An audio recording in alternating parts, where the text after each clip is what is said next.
three young identical triplet boys vanished without a trace from a small Texas town in 1981, disappearing while playing outside their family home.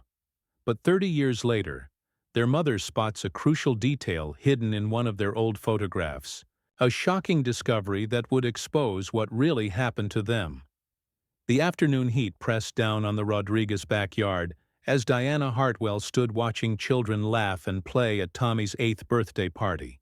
At 60, time had been kinder to her than grief, though her eyes carried the weight of 3 decades spent searching every crowd, every playground, for faces that would never age beyond 6 years old.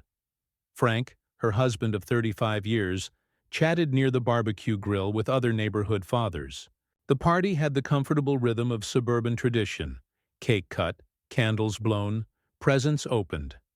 Now the children ran free across the grass while adults settled into lawn chairs with cold drinks. Diana half listened to Martha's complaints about her rose garden when movement near the patio door caught her peripheral vision. A man she didn't recognize emerged from the house, guiding a young boy by the hand. "Sorry we're late," the stranger called out to no one in particular. "Had a little emergency at home." The boy immediately pulled free and sprinted toward the cluster of playing children. As he passed within arm's reach of Diana, the world seemed to tilt on its axis. Green checkered overalls, bright yellow suspender straps, dark curls bouncing with each step, a white long-sleeved shirt beneath the overalls. Diana's breath caught in her throat. Without conscious thought, she lurched forward and grabbed the boy's shoulder, spinning him to face her. "Where did you get those clothes?" The words tumbled out in a hoarse whisper. The child's brown eyes went wide with terror. He wrenched away from her grip and bolted toward his father, screaming, "Daddy, help! She grabbed me!" The man's face darkened as he strode toward Diana, who stood frozen in place, one hand still extended. "What the hell is wrong with you?" he demanded, positioning himself between Diana and his son. "Why are you touching my child?" Diana's mouth moved soundlessly. Her hand trembled as she pointed at the boy's outfit. Frank appeared at her side, along with several alarmed neighbors. Mrs. Rodriguez hurried over, her face creased with concern. "I'm sorry," Frank said carefully, placing a steadying arm around Diana's shoulders. "My wife, your son's clothes are identical to what our boys wore. Our triplets. They disappeared 30 years ago this month." Understanding flickered across the stranger's face. Mrs. Rodriguez nodded sadly. "The Hartwell boys," she explained quietly. "Jake, Cole, and Blake. They vanished in 1981. The whole community searched for weeks." The man's anger dissolved into sympathy. "God, I'm sorry, I had no idea." Diana found her voice. "Please, could I just look at the brand? See where you bought them?" Frank gently guided her back. "Diana, sweetheart, let's go home. We need to talk." The walk to their house passed in silence, heavy with memory. Frank disappeared upstairs while Diana sat motionless on their living room sofa, staring at the family photographs lining the mantelpiece. Wedding pictures, vacation snapshots, images of relatives, but conspicuously absent were any photos of Jake, Cole, and Blake. Those had been too painful to display, packed away in the same box Frank was now retrieving from the dusty attic. She heard his footsteps overhead, then the creak of the wooden ladder being pulled down. Several minutes passed before he returned, carrying a weathered cardboard box sealed with aging tape. The words, "Boys' Things," were written in Diana's younger handwriting across the top. "Are you sure about this?" Frank asked gently, setting the box on the coffee table between them. Diana nodded, though her hands trembled as she reached for the tape.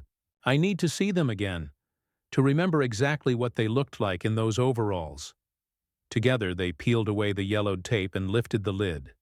The smell hit Diana first, baby powder and that distinct scent of children's clothes, somehow preserved after all these years. She gasped softly as the memories flooded back. The first item was a small red baseball cap that had belonged to Cole. Beneath it lay Jake's favorite toy truck, its paint chipped from countless adventures. Blake's stuffed elephant sat nestled in tissue paper, its gray fur still soft to the touch. But it was the photo album at the bottom that Diana sought. Frank lifted it carefully, the leather cover worn smooth from years of handling before they'd put it away. They'd looked through these pictures obsessively during the first few years after the disappearance, searching for clues they might have missed. Frank opened to the first page. 3 identical faces smiled back at them. Chubby cheeks, bright eyes, gap-toothed grins. Diana's breath caught as they turned the pages, watching her boys grow from infants to toddlers to the 6-year-olds they'd been on that terrible day. "Here," Frank said quietly, stopping at a particular page. "This is what you wanted to see." The photograph showed all 3 boys standing in their front yard, arms linked, wearing identical green checkered overalls with yellow suspender straps over white long-sleeved shirts. Their dark curls caught the sunlight, and their smiles were radiant with childhood joy. "This was taken the morning they disappeared," Diana whispered, her finger tracing the edges of the photograph. "Remember? I made them pose before they went out to play." Frank nodded, his jaw tight with emotion. "An hour before we lost them forever." Diana studied the image intently, comparing it in her mind to the boy at the party. The resemblance was unmistakable. Not just the clothes, but something about the way the child had moved, the shape of his face. "Frank," she said slowly. "What? If it wasn't just the clothes that seemed familiar?" Frank looked at his wife with concern. "Diana, honey, what are you thinking?" She continued staring at the photograph, her mind racing. "The way he moved, his facial structure, those curls." She looked up at Frank. "What if that boy is somehow connected to our sons?" "Sweetheart, that's impossible. The boys would be 36 years old now, not 8. Frank gently closed the photo album. "I know seeing those clothes was traumatic, but we can't let our imagination run wild." Diana shook her head firmly. "I'm not talking about reincarnation or anything mystical. I'm talking about family connections, relatives. What if someone who took our boys had children of their own?" The words hung in the air between them. Frank set down the album and studied his wife's face. In all their years of grief and searching, Diana had never been one for wild theories or false hope. She was practical, methodical, which made her current intensity all the more unsettling. "The man said he was new to the neighborhood," Diana continued, her voice gaining strength. "He didn't know about our boys. But those clothes, Frank, they weren't just similar. They were identical, down to the specific shade of green, the yellow straps, even the white long-sleeved shirt underneath." Frank considered this. "You think someone deliberately dressed that child to look like our boys?" "I don't know what I think yet." Diana stood and began pacing. "But I need to find out more about that family. Where they came from, why they moved here, where they bought those clothes." "Diana, we need to be careful. We can't go around making accusations based on clothing similarities." "I'm not making accusations. I'm asking questions." She turned to face him. "For 30 years, we've wondered what happened to Jake, Cole, and Blake. For 30 years, we've had no leads, no answers, no closure. And today, a child appears wearing their exact outfit in our neighborhood, with a father who conveniently knows nothing about our case." Frank was quiet for a long moment, then nodded slowly. "What do you want to do?" "I want to talk to Mrs. Rodriguez. She organized the party. She'll know who invited that family, how to contact them." Diana was already moving toward the phone. "And I want to ask them some questions. Politely, carefully, but I need answers." As Diana dialed Mrs. Rodriguez's number, Frank picked up the photograph again. He studied the 3 identical faces of their lost sons, then thought about the boy from the party. The resemblance Diana mentioned, could there be something to it? Mrs. Rodriguez answered on the 3rd ring. "Maria, it's Diana Hartwell. I hope I'm not interrupting your cleanup." "Of?" Course not, dear. Are you feeling better? You looked so upset when you left. I'm fine, thank you. I was wondering, the man with the little boy who arrived late, do you know him well? There was a pause. Actually, no. He called yesterday asking if Tommy could invite his son. Said they were new neighbors and wanted to meet people. I felt bad for the child, you know? Moving to a new place is hard on kids. Diana's pulse quickened. Did he give you his name? An address? Let me think. David something. David Wells, I believe. He said they live on Maple Street, but I don't have a specific address. Thank you, Maria. That's very helpful. After hanging up, Diana turned to Frank with determination in her eyes. David Wells, Maple Street. We're going to pay them a visit. Frank sighed, knowing that look. When Diana set her mind to something, there was no deterring her. When? Tomorrow morning. I want to see that boy again, in different clothes. I want to study his face, his mannerisms, and I want to know exactly where David Wells got those overalls. And if he refuses to talk to us? Diana's jaw set firmly. Then we'll know he has something to hide. The next morning arrived with the kind of oppressive heat that made the air shimmer above the pavement. Diana had barely slept, her mind churning with possibilities and fears. She'd risen before dawn, showering and dressing with unusual care, wanting to appear respectable and non-threatening when they approached the Wells family. Frank found her in the kitchen, stirring her coffee obsessively, the spoon making endless circles in the cup. You sure about this? He asked, pouring himself a mug. We could call the police instead. Let them handle it. Diana looked at him with tired but determined eyes. And tell them what? That I saw a child wearing similar clothes to my missing son's? They'd think I'd lost my mind. Maybe we should talk to a therapist first. Work through what happened yesterday before we… Frank? Diana's voice was sharp. I know what I saw. I know what I felt. That boy isn't just wearing clothes that look like our son's. Everything about him reminded me of them.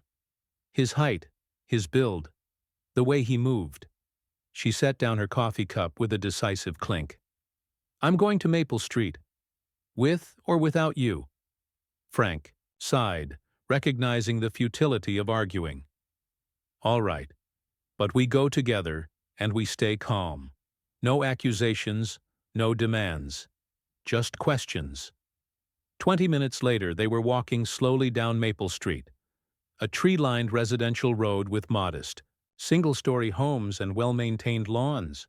Diana's heart hammered as they checked house numbers, looking for any sign of the Wells family. There, Frank said quietly, pointing to a small blue house with a "For Rent" sign still stuck crookedly in the front yard. A red sedan sat in the driveway, and they could hear the sound of a television through an open window. As they approached the front door, Diana caught a glimpse of movement in the living room window. The boy from yesterday's party was sitting on a couch, wearing different clothes this time, a simple t-shirt and shorts. But even in the brief moment she saw him, Diana felt that same electric recognition. Frank rang the doorbell. Footsteps approached, and the door opened to reveal David Wells. He looked older in daylight, perhaps mid-40s, with graying temples and tired eyes. When he saw Diana and Frank, his expression shifted from curious to wary. Oh, hello? His voice was carefully neutral. You're the couple from yesterday's party. Yes, Frank said with a diplomatic smile. I hope we're not intruding. We wanted to properly introduce ourselves and apologize again for my wife's reaction yesterday. David hesitated, glancing back into the house. That's thoughtful of you, but really no apology necessary. Could we speak with you for just a moment? Diana asked, her voice steady despite her racing pulse. About those clothes your son was wearing?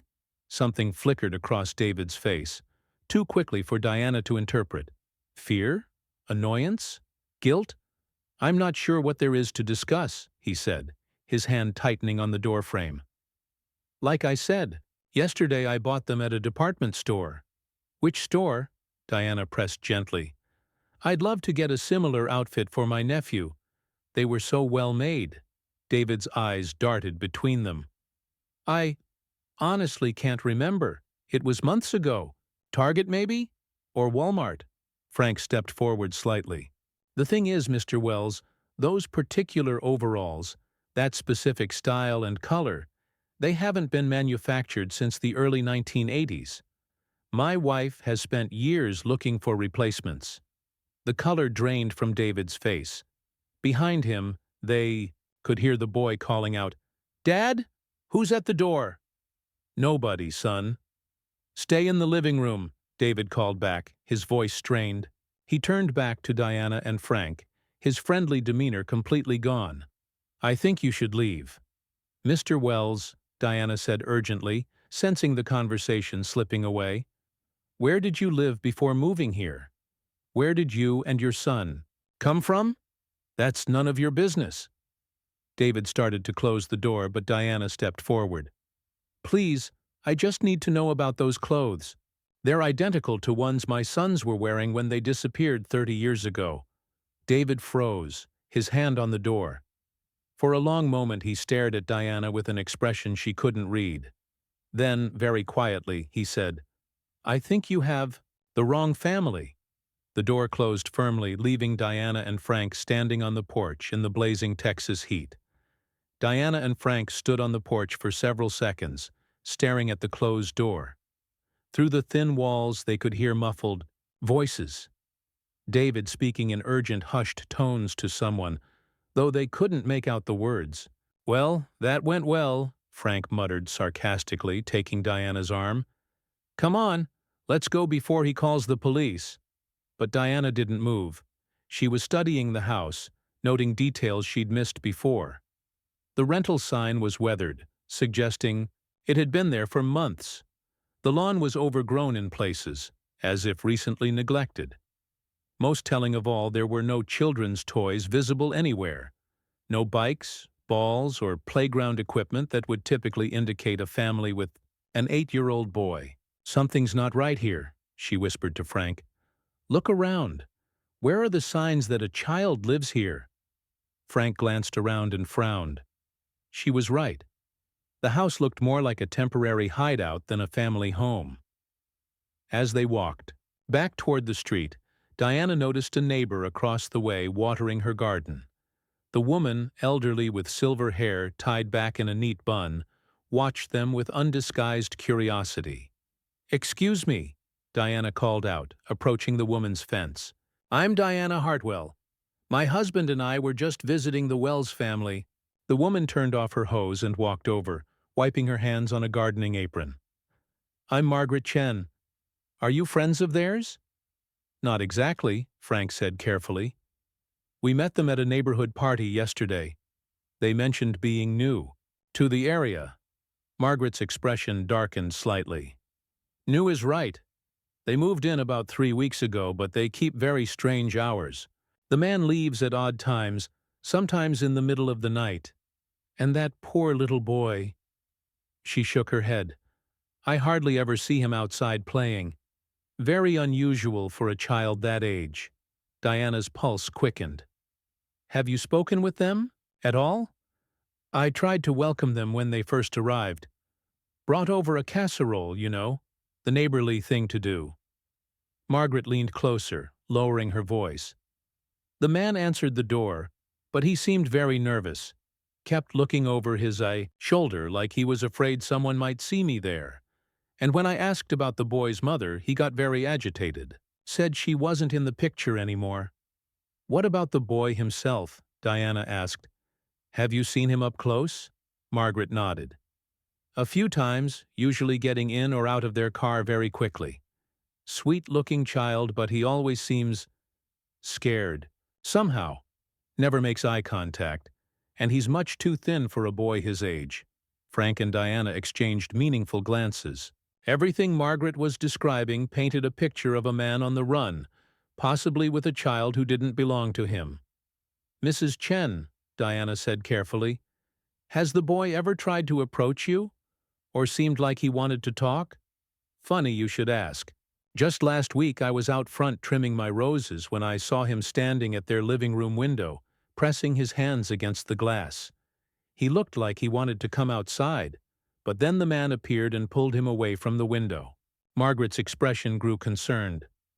I've been wondering if I should call someone. Child services, maybe. Something doesn't feel right about that situation. Diana felt her heart racing. Every instinct told her that this boy was in danger, possibly being held against his will. But she needed more information before involving authorities. Mrs. Chen, you mentioned they keep odd hours. Do you happen to know what kind of work Mr. Wells does? He told me he works in construction, but I've never seen any tools or work clothes, and his car is always too clean for someone who does manual labor. Margaret glanced toward the Wells house. Between you and me, I think that man is running from something. The question is what? As if summoned by their conversation, the Wells' front door opened. David emerged, looking agitated, and began loading items into his car trunk. He moved with quick, jerky movements, frequently glancing up and down the street. He's leaving, Frank observed quietly. Diana made a sudden decision. Mrs. Chen, if you're concerned about the boy's welfare, maybe you should call the police. Tell them you suspect child endangerment. Margaret nodded slowly. I think I will.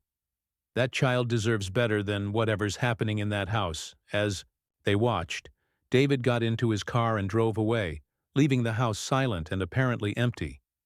But Diana noticed something else. One of the upstairs curtains moved slightly, as if someone was watching from inside. Diana's eyes remained fixed on the upstairs window where she'd seen the curtain move. Frank, someone's still in that house.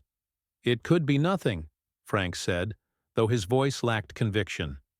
Maybe just the air conditioning moving the fabric. Margaret, Chen had gone inside to call the police, leaving Diana and Frank standing uncertainly on the sidewalk.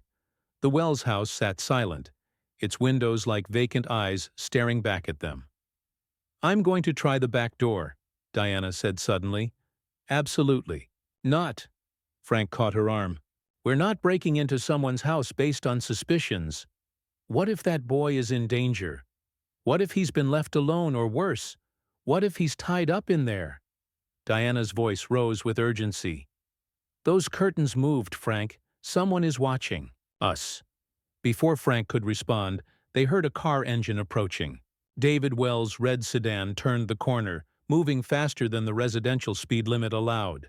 He pulled into his driveway with a screech of brakes and jumped out, his face flushed with anger. What the hell are you still doing here? He shouted, marching toward them. I told you to leave. We were just talking to your neighbor, Frank said calmly, positioning himself slightly in front of Diana. Public sidewalk.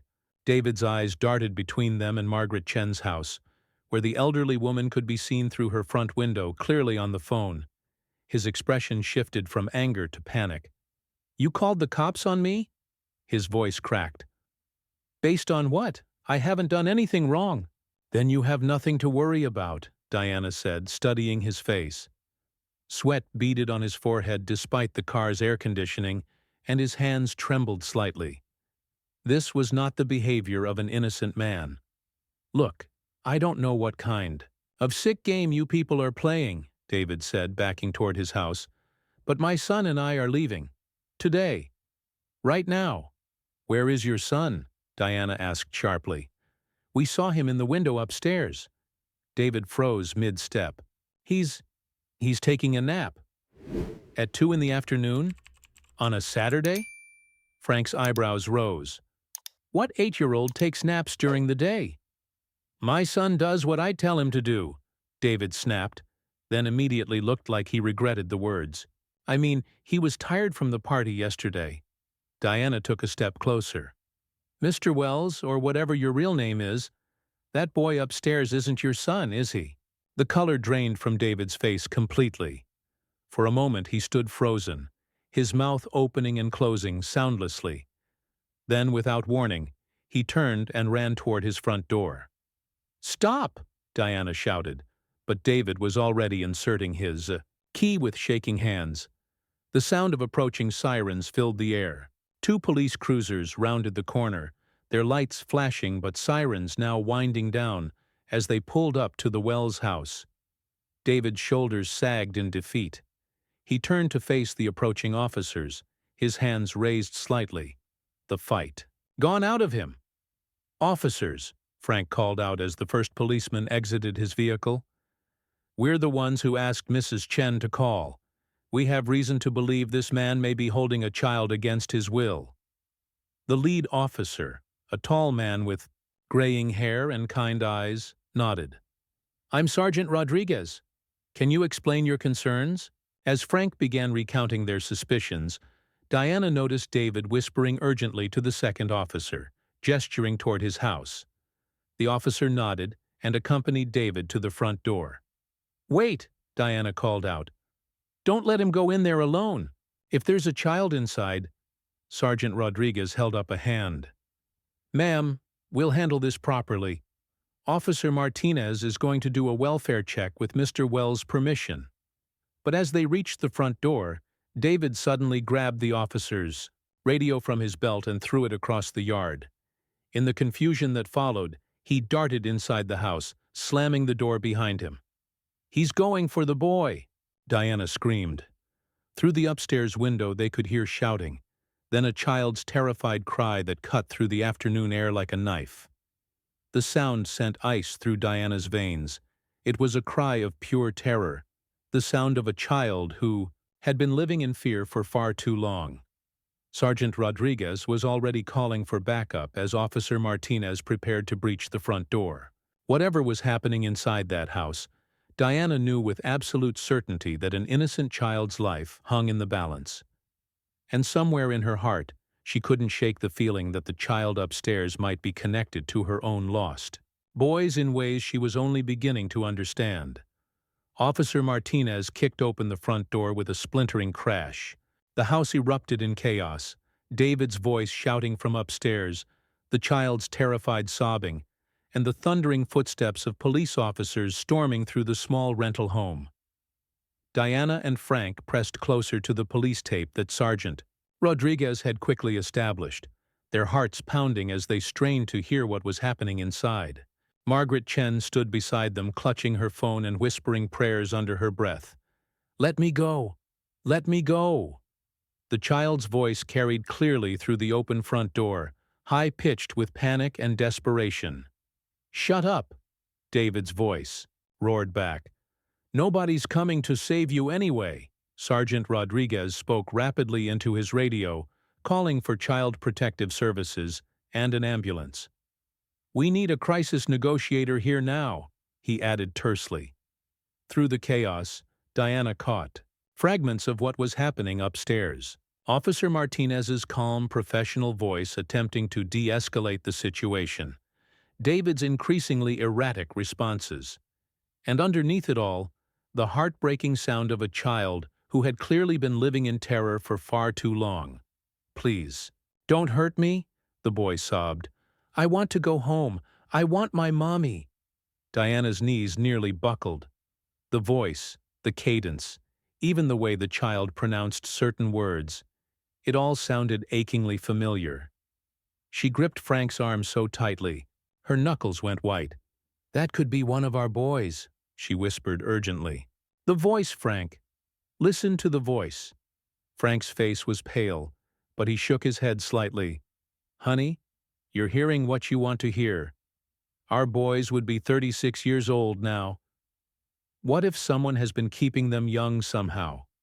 What if there's been a cover-up all these years?" "Diana," Frank's voice was gentle but firm. "That's not possible." But Diana wasn't listening. Every maternal instinct in her body was screaming that the child upstairs was connected to her sons. The clothing, the physical resemblance, and now this voice that sounded like an echo from 30 years ago. More police cars arrived, followed by an ambulance and a crisis negotiation vehicle. The quiet residential street had transformed into a crime scene, with neighbors gathering behind hastily erected barriers and news crews beginning to appear. Suddenly, the shouting from upstairs stopped. An eerie silence fell over the house, broken only by the static from police radios and the distant hum of traffic. "Martinez, what's your status?" Sergeant Rodriguez called into his radio. A tense pause, then Officer Martinez's voice crackled back. "We have the suspect in custody. The child appears physically unharmed but is severely traumatized. Requesting immediate medical evaluation." Diana felt a rush of relief, followed immediately by desperate curiosity. She needed to see this child, needed to look into his eyes and determine once and for all whether her instincts were correct. Minutes later, paramedics emerged from the house, carrying a small figure on a stretcher. The boy was conscious but clearly in shock, his dark curls matted with sweat and his eyes wide with fear. As they passed Diana and Frank, the child's gaze swept across the gathered crowd. When his eyes met Diana's, something extraordinary happened. The boy's expression changed from blank terror to confused recognition. His mouth opened slightly, and he whispered something that made Diana's world stop spinning. "Mommy!" The word was so quiet that only Diana heard it, but it hit her like a physical blow. Frank caught her as her legs gave out, lowering her to the curb as the ambulance doors closed and the vehicle drove away. "Did you hear that?" Diana gasped, tears streaming down her face. "He called me Mommy." "Diana, the child is traumatized," Frank said gently. "He probably calls every woman he sees Mommy. It doesn't mean... It means everything." Diana struggled to her feet, her eyes blazing with renewed determination. "I'm going to the hospital. I'm going to see that boy." Sergeant Rodriguez approached them, his expression grave. "Ma'am, I understand your emotional investment in this case, but the child will be placed in protective custody pending investigation. We'll need to verify his identity and locate his real family." "I am his real family," Diana said with quiet conviction. "I don't care how impossible it sounds. That boy is connected to my sons, and I'm not leaving until I prove it." The County General Hospital's emergency department buzzed with controlled chaos as Diana and Frank arrived 30 minutes after the ambulance. Despite Sergeant Rodriguez's warnings about access restrictions, Diana had insisted on following, with Frank reluctantly driving behind the police convoy. They approached the information desk where a tired-looking nurse glanced up from her computer screen. "We're here about the child who was just brought in," Diana said, trying to keep her voice steady. "The boy from the situation on Maple Street." The nurse's expression immediately became guarded. "Are you family members?" "We're..." Diana hesitated, realizing how impossible the truth would sound. "We're involved in the case. The police know we're here. I'll need to see some identification and verify with the officers before I can give you any information," the nurse replied firmly. As if summoned, Detective Sarah Morrison emerged from the elevator bay. She was a woman in her 40s with sharp eyes and graying-brown hair pulled back in a practical ponytail. She approached Diana and Frank with measured steps. "Mr. and Mrs. Hartwell? I'm Detective Morrison. Sergeant Rodriguez briefed me on your involvement in today's events. I understand you have some concerns about the child's identity." Diana felt a surge of hope. "Yes, we do. We believe he might be connected to our missing sons." Detective Morrison's expression remained neutral, but Diana caught a flicker of something. Curiosity, perhaps, or professional interest. "Your sons disappeared 30 years ago, correct? That would make them adults now, not children." "I know how it sounds," Diana said urgently. "But the resemblance, the clothing, even his voice, everything about that boy reminds me of my triplets. What if someone has been keeping them somehow, replacing them as they aged?" "Mrs. Hartwell," Detective Morrison said gently, "while I understand your emotional investment, we need to focus on facts. The child upstairs is approximately 8 years old. We've run his fingerprints and are checking missing children databases." "Have you found anything?" Frank asked. "Not yet, but we're just beginning the investigation." The detective paused, studying Diana's face. "However, I will say this. There are some unusual aspects to this case that warrant further investigation. Diana's pulse quickened. What kind of unusual aspects? The man we arrested, who calls himself David Wells, had no identification on him. No driver's license, credit cards, or any documentation with that name. The rental house was paid for in cash, 6 months in advance. So he's not really David Wells, Frank said. We don't think so. And more concerning, the child has no memory of his life before approximately 2 years ago.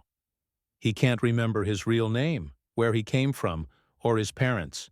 It's consistent with severe psychological trauma, possibly induced deliberately. Diana felt her heart racing. Has he said anything about family? About recognizing anyone? Detective Morrison hesitated. He's been asking for his real mommy since he arrived. The medical staff assumed he meant his biological mother, but she looked directly at Diana. When Dr. Patterson showed him photographs of missing children from various databases, he became agitated. But when she mentioned your name, just your first name, Diana, he became calm for the first time since arriving. The world seemed to tilt around Diana. He knows my name? It appears so, which is why I'm willing to consider possibilities that might normally seem far-fetched. Detective Morrison checked her watch. The child is stable but heavily sedated for psychological evaluation. Dr. Patterson has agreed to let you see him, briefly, under strict supervision. Now? Diana asked, hardly daring to believe it. In a few minutes. But I need you to understand. This child has been severely traumatized. Whatever you discover, whatever you suspect, his welfare comes first. If your presence agitates him in any way, you'll be asked to leave immediately. Diana nodded vigorously. Of course, I just need to see his face clearly, to look into his eyes. There's something else, Detective Morrison added quietly. The child has a birthmark on his left shoulder.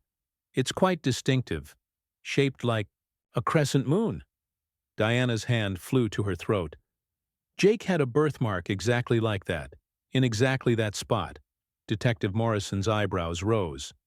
That's very interesting, because according to the medical examination, this birthmark appears to be natural, not tattooed or artificially created. Frank stepped closer to Diana, his skepticism warring with growing amazement. But that's impossible. Jake would be 36 years old now. Mr. Hartwell, Detective Morrison said carefully, there are medical conditions, genetic disorders, and even experimental procedures that could theoretically— She stopped herself. Let's just say that until we have definitive answers, we're keeping all options open. A nurse appeared at Detective Morrison's elbow. Dr. Patterson says you can bring them up now. Room 314. As they rode the elevator to the 3rd floor, Diana's hands trembled with anticipation and fear. In a few moments, she would be face to face with a child who might hold the key to the greatest mystery of her life. The elevator doors opened with a soft chime, and Detective Morrison led them down a quiet hallway toward room 314, where answers, and possibly impossible truths, were waiting. Room 314 was dimly lit, with soft beeping from medical monitors creating a rhythmic backdrop. Dr. Patterson, a kind-faced woman in her 50s, greeted them at the door with a gentle handshake. Mrs. Hartwell, I want you to know that this child has been through significant trauma. He's sedated but conscious, and while his vital signs are stable, his psychological state is fragile. Diana nodded, her throat tight with emotion. I understand. I just need to see him. Through the doorway she could see a small figure lying in the hospital bed, dark curls spread across the white pillow. Even from a distance, the resemblance to her memories of Jake at age 6 was striking. Before we go in, Dr. Patterson continued, I should mention something unusual. During the medical examination we found evidence of what appears to be cosmetic procedures, minor ones, but deliberately performed to alter certain facial features. What kind of procedures? Frank asked. Subtle changes to the nose structure, slight modifications to the eye shape. Someone has been systematically altering this child's appearance over time. The scarring suggests these procedures began when he was much younger. Diana felt sick. Someone was changing how he looked? It appears so, almost as if they were trying to make him look like someone specific. Dr. Patterson studied Diana's face carefully.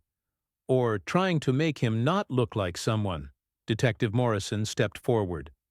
"Doctor, have you been able to determine the child's real age?" "That's where things get interesting," Dr. Patterson replied. "Bone development, dental formation, and growth markers all suggest he's chronologically 8 years old. But there are anomalies, cellular aging patterns that don't match typical childhood development." "What does that mean?" Diana asked. "Honestly, I'm not sure. It could indicate exposure to certain medical treatments, hormonal manipulations, or—" Dr. Patterson hesitated. "There are experimental therapies being researched in underground medical communities, procedures that could theoretically slow or alter the aging process." The room fell silent as the implications sank in. Frank reached for Diana's hand, his skepticism finally giving way to horrified possibility. "Are you saying someone could have been keeping our son from aging normally?" Diana whispered. "I'm saying there are medical irregularities that I can't easily explain through conventional medicine," Dr. Patterson replied carefully. "But we need genetic testing to know for certain." "How long would that take?" "With priority processing, we could have preliminary results in 24 hours, full genetic mapping in a week." Detective Morrison nodded. "We'll expedite everything. But Mrs. Hartwell, regardless of the test results, I need you to prepare yourself. Even if this child is connected to your family, he's been severely traumatized. Recovery will be a long process." Dr. Patterson opened the door wider. "Are you ready to see him?" Diana took a deep breath and entered the room. The boy appeared even smaller, surrounded by the hospital equipment, his face peaceful in medicated sleep. As she approached the bed, he stirred slightly, his eyelids fluttering. When his eyes opened and focused on Diana's face, the reaction was immediate and unmistakable. A smile spread across his features, the first genuine expression of joy anyone had seen from him since his rescue. "Mommy," he whispered, reaching out a small hand toward her. Diana's composure crumbled. Tears streamed down her cheeks as she gently took his hand. "Hello, sweetheart. I'm here now." "I knew you'd come find me," the boy said sleepily. "I dreamed about you. You have the same eyes as me."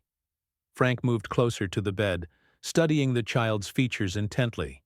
The resemblance was undeniable, not just to Diana, but to the photographs they'd been looking at just yesterday. "What's your name, son?" Frank asked gently. The boy looked confused for a moment. "The man called me Tommy. But that's not right. I remember, before the scary times, someone called me something else. It started with a J." "Jake?" Diana whispered. The boy's eyes widened with recognition and relief. "Yes, Jake. That's my real name. Jake." He squeezed Diana's hand tighter. "Are you going to take me home now? I don't want to be scared anymore." Dr. Patterson made notes on her chart, her expression troubled. Detective Morrison stepped closer to the bed, her professional demeanor softening as she witnessed the reunion. "Jake," Diana said softly, "can you tell me about the other boys? Were there other children with you?" Jake's expression grew fearful. "The man said they went away, but I heard them crying sometimes. In the other rooms." His voice dropped to a whisper. "I think they're still lost. Will you find them too?" Diana's heart clenched as she realized the full scope of what they might be facing. If Jake was here, if he had somehow been kept young through medical manipulation, then Cole and Blake might still be out there, waiting to be found. "Yes, sweetheart," she promised, smoothing his hair. "We're going to find everyone." Over the next 24 hours, the hospital room became the epicenter of an investigation unlike anything Detective Morrison had ever encountered. Federal agents arrived to assist with the case, recognizing the potential implications of medical Experimentation on children. The genetic test results, when they came back, sent shockwaves through everyone involved.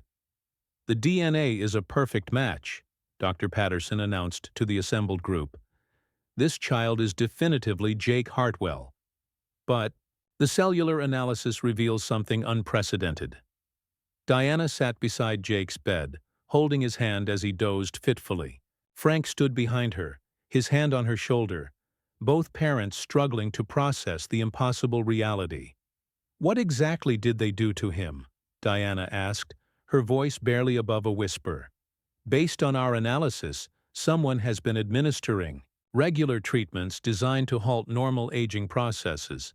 It's sophisticated work, the kind that would require advanced medical equipment and extensive knowledge of cellular biology." Detective Morrison looked up from her notepad. "We've been interrogating David Wells, whose real name is Thomas Brennan. He's a former medical technician who worked for a private research facility 15 years ago. He's been very cooperative since learning about the child's true identity." "What has he told you?" Frank asked. "The facility was run by a man named Dr. Victor Manning. According to Brennan, Manning was obsessed with age reversal and cellular regeneration. He used kidnapped children as test subjects for his experiments." Diana's blood ran cold.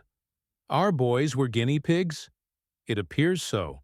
Manning believed that starting the treatments on young subjects would yield better results. Brennan says there were at least 6 children at the facility at various times, all of them reported missing from different states."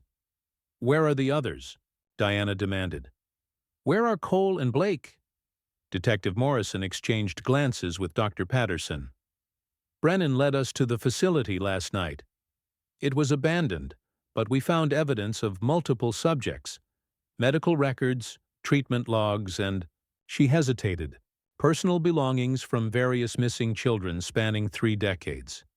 But no other children?" "No. Manning apparently moved operations approximately 2 years ago when he suspected authorities were getting close. Brennan was left behind to maintain Jake. He called him Project 7, while Manning relocated with the other subjects." Jake stirred in his bed, his eyes opening to focus on Diana's face. "Mommy? Why is everyone talking so quietly?" Diana smoothed his hair gently. "We're just trying to find your brothers, sweetheart. Do you remember Cole and Blake?" Jake's expression grew thoughtful, then troubled. "I remember playing with other boys. We looked the same. The doctor man said we were special because we stayed young." His voice dropped to a whisper. "But sometimes the treatments hurt, and some of the boys got sick and went away." Dr. Patterson leaned forward. "Jake, do you remember anything about where the doctor man took the other boys?" "Far away," Jake said simply. "He said they were going to a new place where they could play outside, but I got left behind because I was sick that day." Detective Morrison was already on her phone, coordinating with federal task forces to track down Victor Manning. The scope of the case had expanded far beyond a simple kidnapping. They were now hunting a man who had been conducting illegal human experimentation for decades. "Mrs. Hartwell," the detective said after ending her call, "we have leads on Manning's, possible locations. But I need you to know, if your other sons are still alive, they may have undergone years of additional procedures. Their physical and psychological states could be very different from Jake's." Diana looked down at her son, her 8-year-old son who should have been 36, who had been stolen from her backyard 3 decades ago and subjected to unimaginable horrors. The mixture of joy at finding him and rage at what had been done to him threatened to overwhelm her. "I don't care what condition they're in," she said firmly. "I want my boys back. All of them."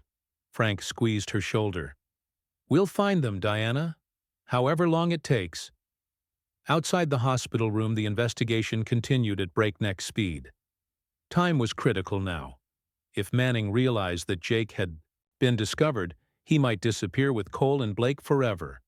But for the first time in 30 years, Diana Hartwell had hope. One son was safe in her arms. 2 more were still out there, waiting to be found. The nightmare was far from over. but the family that had been torn apart so long ago was finally beginning to heal.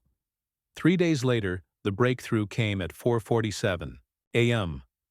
Detective Morrison's phone rang as she slept in a chair beside Jake's hospital bed, where she'd been coordinating the search efforts around the clock. "We found them," Agent Patricia Wells of the FBI announced without preamble. "Manning's compound is in rural Montana. Satellite imagery confirms multiple subjects on site." Diana jerked awake at the sound of Detective Morrison's sharp intake of breath. "What is it?" she whispered urgently. "They found the facility," Detective Morrison said, covering the phone. "Jake, sweetheart, wake up. We might have news about your brothers." Jake stirred in his hospital bed, his eyes opening with the alertness that had developed over his days of recovery. Despite his ordeal, he was proving remarkably resilient, his memories slowly returning with each passing hour. Agent Wells continued over the speakerphone, which Detective Morrison had activated so Diana and Frank could hear. "Manning's been operating from a converted research station.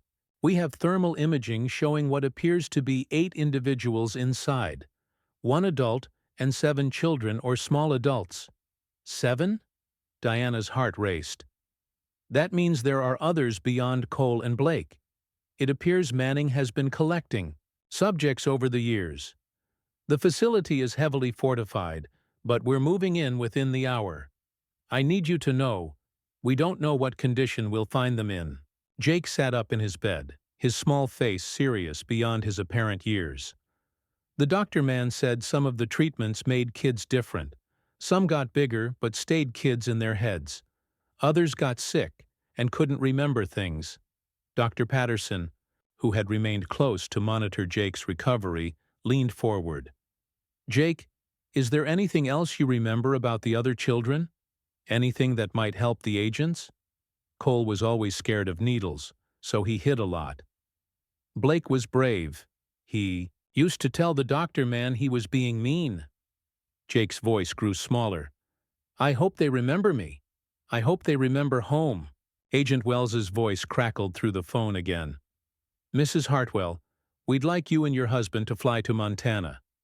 If we recover your sons, they'll need familiar faces. The trauma of this rescue could be significant." "Of course," Diana said, immediately. "When do we leave?" "There's a helicopter standing by. Dr. Patterson, we'll need you as well. Your expertise with Jake's condition could be crucial." Within 2 hours, they were airborne. Jake had insisted on coming despite concerns about his health, and Dr. Patterson had reluctantly agreed that separation anxiety could be more harmful than the journey itself. As the helicopter flew over increasingly remote terrain, Jake pressed his face to the window. "It looks different from up here," he said softly.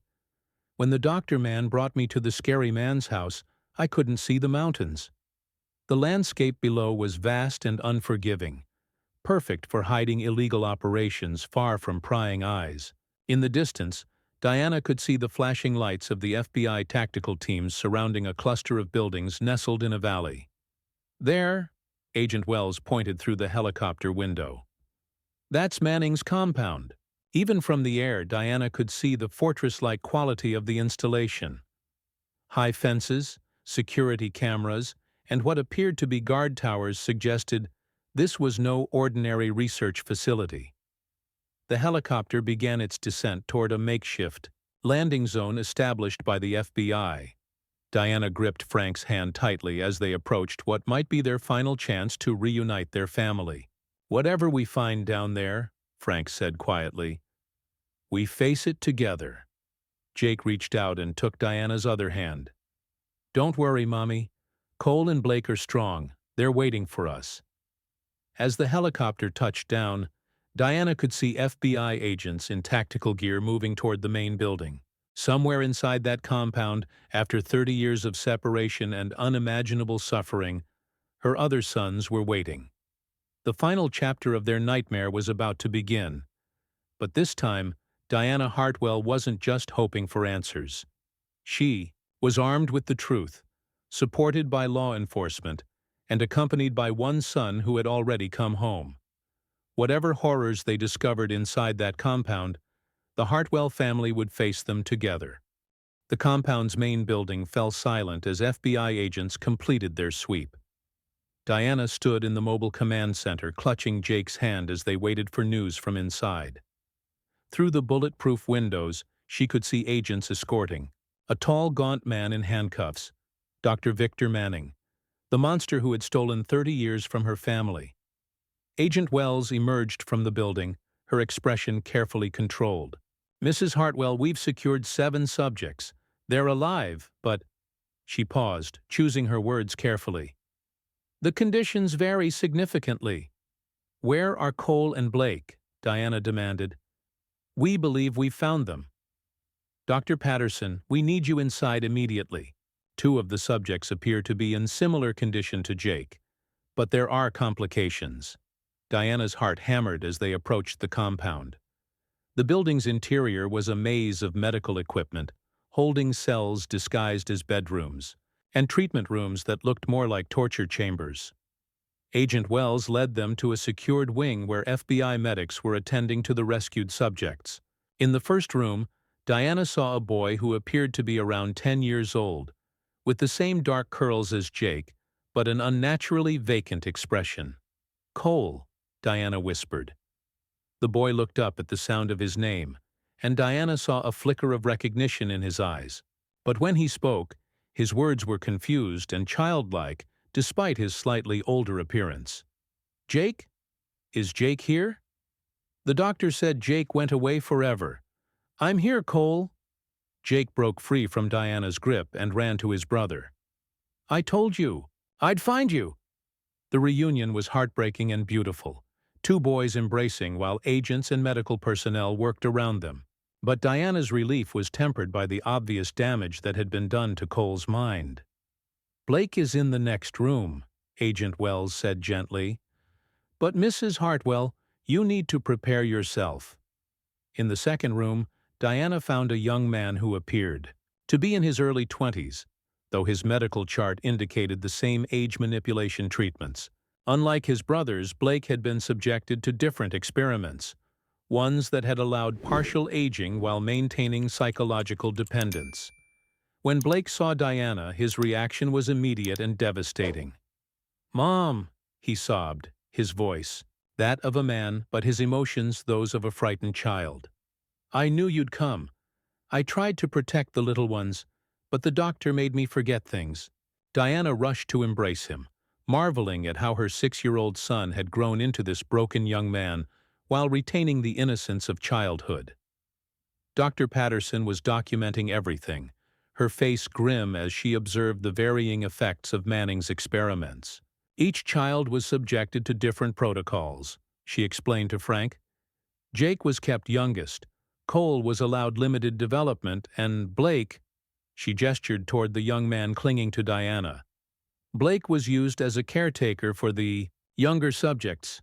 "There were others," Blake said, his voice shaking. "The doctor took some away when they got too sick. He said they went to sleep forever."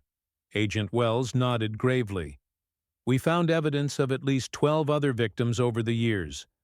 Manning will face charges for multiple counts of murder, kidnapping, and human experimentation." As the medical teams prepared to transport the brothers to a specialized facility, Diana held all 3 of her sons, one chronologically 8, one appearing 10 but mentally younger, and one physically 20 but emotionally still a child. The road ahead would be long and difficult. Years of therapy, medical treatment, and patience would be required to help her boys heal from their unimaginable trauma.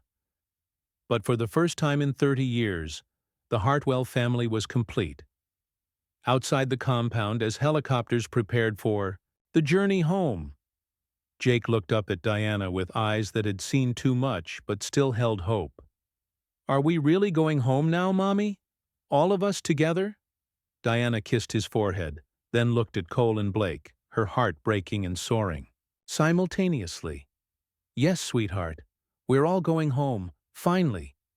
The nightmare was over. The healing could begin.